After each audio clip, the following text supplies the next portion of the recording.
Hello guys, welcome to my another vlog. Today I'm too tired because পরে বলছি।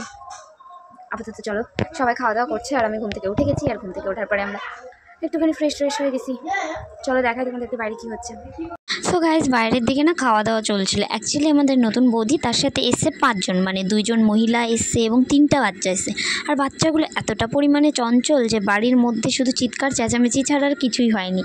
এমন চেঁচামেচি শুরু করেছিল আর কথাবার্তা সব নিয়ে মানে একদম ঝামেলা হয়ে যাচ্ছিলো। তো যাই হোক, এদিকে ওদেরকে খেতে দিয়ে দিয়েছিল, তারপরে আমাদেরকে ডেকেছিল।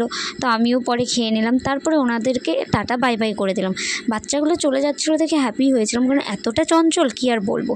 তার মধ্যে আবার একটা বাচ্চা চাবি হারিয়ে দিয়েছিল দাদার।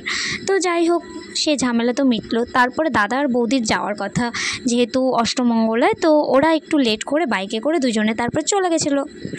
কোন বৌদি বাড়ি? ওনার মাইয়ারে দেখাবে না তোর দিকে কবে জামাটা দিলি পুষ্কিটার মা। ওই তোর ঘরে রাখি দিছি তোর ব্যাগে। জামাই বলে গুলু গুলু গুলু গুলু করতে না। টাটা।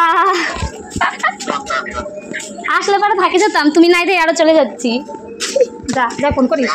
বৌদিদের বেরোনোর কিছুক্ষণ পরেই আমি বেরিয়ে গেছিলাম এবং প্রথমত টোটোতে উঠেছি এবং তারপরে যেহেতু বাস স্ট্যান্ডে যেতে হবে, আমার মামার বাড়ি থেকে বাস স্ট্যান্ডটা একটু দূরত্বে। তো বাস স্ট্যান্ডে যেয়ে প্রায় ঘন্টাখানিক বসেছিলাম, আর এত গরম রোদ যার মধ্যে ঝামেলা হয়ে যাচ্ছিলো। তো অনেকক্ষণ পরে বাস পেয়েছিলাম।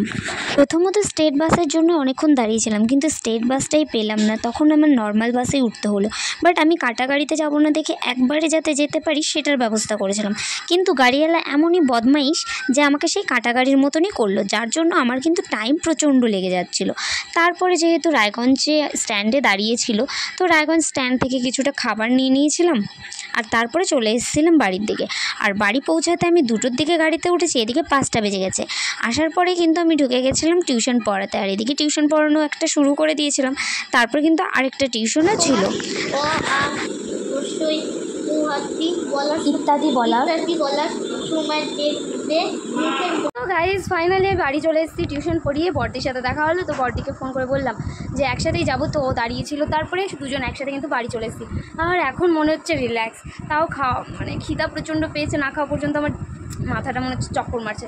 আর একটু সামান্য চান করে নেবো, যা হবে দেখা যাবে। গরমে বাঁচা যাচ্ছে না, এতটা গরম, সারাদিন ঘাম অবস্থায় ছিলাম। এত জার্নি করেছি, এখন যদি চান না করি না পুরোই অবস্থা খারাপ। আজকের মতো এতটুকু দেখা যাচ্ছে। আমার নেক্সট ব্লগে টাটা, গুড নাইট।